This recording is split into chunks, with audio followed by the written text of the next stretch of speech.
The genre of the epyllion, or miniature epic, flourished briefly in Elizabethan England during the 1590s, in the poetry of Shakespeare, Marlowe, Chapman, among others.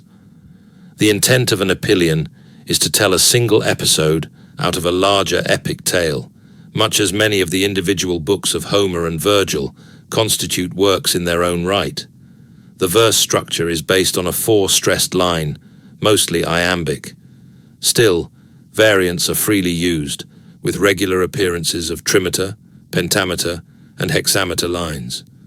Syllable counts will yield even more variation.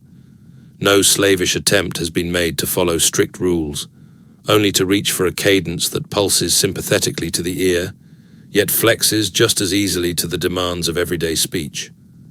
Like the use of time signatures and keys in modern music, such an idiom provides an overall structure without dictating the content at any individual moment.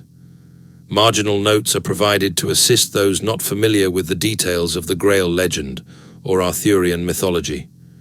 Two free translations from the Latin of Catullus and Ovid are duly noted.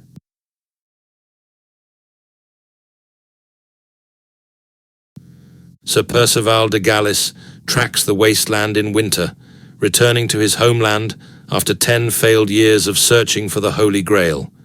He comes upon an ancient, long-abandoned castle, which shows evidence of being inhabited, whose charm forces him to remove his weapons and armor in order to enter. Within the castle, he finds a banquet of rich delicacies and an ancient book that reveals events in the history of the Grail quest. He is greeted by Morgan Le Fay, Arthur's estranged half-sister, who protests that she is not an enemy of Arthur or of the quest, but cannot support an enterprise doomed to failure.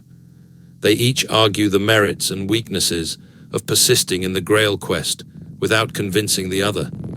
She then takes him to the castle crypt, where he finds tombs of his loved ones left behind over the years. Finding the tomb of his betrothed, he embraces its effigy and watches it come to life. This image of his betrothed leads him back up the castle to a room where he is cleaned and nursed.